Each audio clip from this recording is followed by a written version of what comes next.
8 weeks ago, I lost my leg, and I'll be honest, I had no idea what life was going to look like after that. Since then, I have learned a lot about pain, about progress, and about what really matters. Today, I want to walk you through how I navigate my days, not just to show you how I'm getting around or training, but to share with you the lessons that have shaped me these past 8 weeks. This is what life looks like now, and here's what it's teaching me.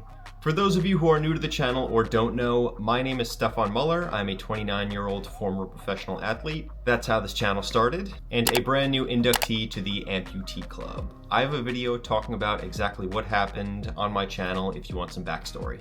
Quick break from the program. I'm going to be starting back up on my Instagram and on TikTok with short updates, behind the scenes, training clips, progress, daily life. Follow along, it'll all be there. All right, back to the deep thoughts. Let's start with the physical side of things. Obviously, moving around day to day is a lot harder now. I'm on forearm crutches, so both of my hands are always occupied.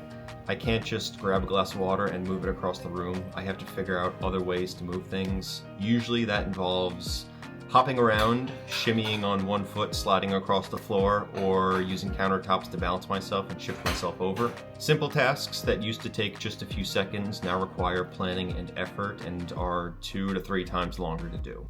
Overall, my wound is healing pretty well, and I'm pretty happy about that, but there's still one small area that hasn't fully closed yet. I've been seeing a wound care specialist for that, and it's been difficult to manage at times, and that's a good transition into the mental side of recovery. That part has been just as, if not more difficult than the physical side of things. The first 2 weeks after surgery were intense. Emotionally, I was all over the place. In a strange way, I was extremely motivated and excited during that time. I still am, but looking back on it from that 0 to 2 week mark, I don't think that's something you see very often. I had a lot of hope for the future, thinking about what I could still do and what I will be able to do, especially after such a traumatic injury. But at the same time, I had some really dark moments in there, and I kept replaying the accident in my head, especially the first 2 or 3 days. I couldn't stop thinking about if I had just hit that guardrail a foot or 2 higher, it wouldn't have been my leg that was lost, it would have been my life. Weeks 2 to 4 were quieter, but harder in a very different way. I was back home, life was moving on as normal for everybody else, but I had this brand new reality I just got dropped into. I was stuck in one place, not really active, not going to the gym, not doing much of anything really, just waiting, healing, and sitting with my thoughts. And that's when things started to get mentally more difficult. I've learned that waiting, not taking action, is my weakest point. I'm somebody who thrives when I'm told you're good to go get after it.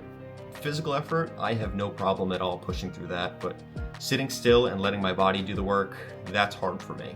And then came weeks 4 through 8, where I am now. That was the most difficult part of this whole recovery process so far. Physically, things were improving. My staples had come out, most of the wound was looking great, and then I found out one spot had become infected, and that hit me hard. Infection is one of the leading reasons why people lose limbs in the first place, and here I was with an open wound, an active infection, and an open raw bone right on the other side of that.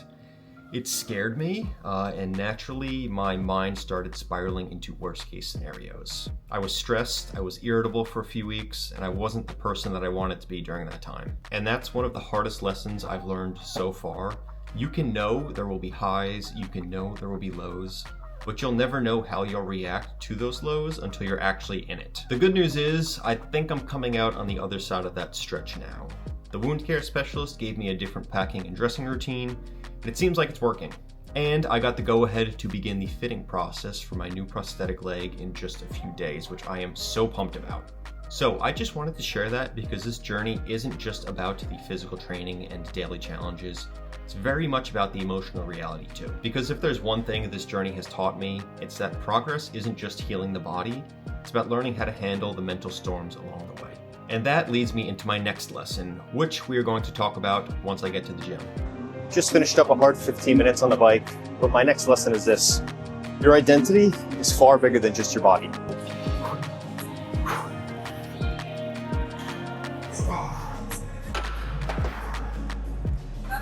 You might not believe it, but with half the amount of legs, it isn't half as easy, that's for sure.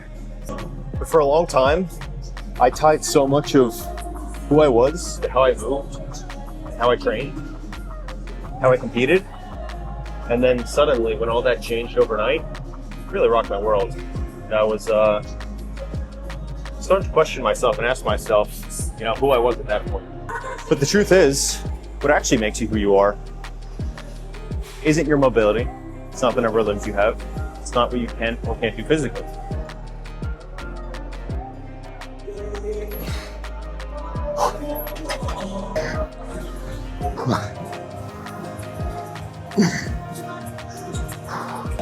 It's your mindset, it's your values, it's your ability to adapt, it's your willingness to keep going when things do get tough.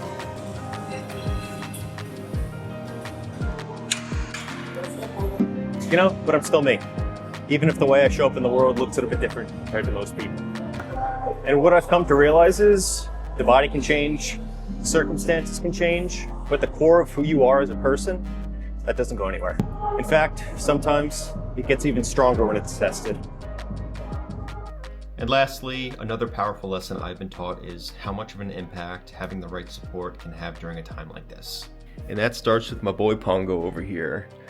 This ding-dong, a couple weeks ago, decided he couldn't stand to see his dad go through all this alone, so he ran into something in the backyard, got a nice gash on his side, so he got stitches too.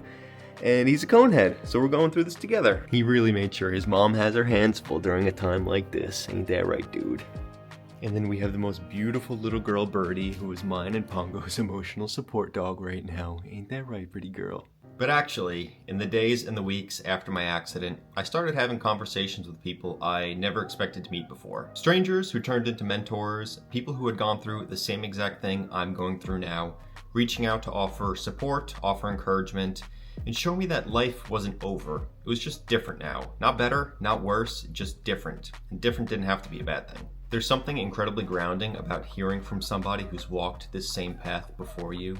Someone who had the same questions, the same fears, the same pains, but is now living proof that there's light on the other side of all of this. Those conversations showed me what's possible and gave me something that no internet article or doctor ever could: perspective. I've also had the chance to connect with people who turn their setback into fuel, who are still competing at the highest level, who understand what it means to have an athlete's mindset, to still dream big, to still go after something with your whole heart, even if your body looks different than it used to. That kind of energy is contagious. It's something I've been craving, and to see that feeling of fire and drive and that sense of let's go in others, not in spite of everything that happened, but because of it, was incredible. And it's something that I see as the end result of all of this for me.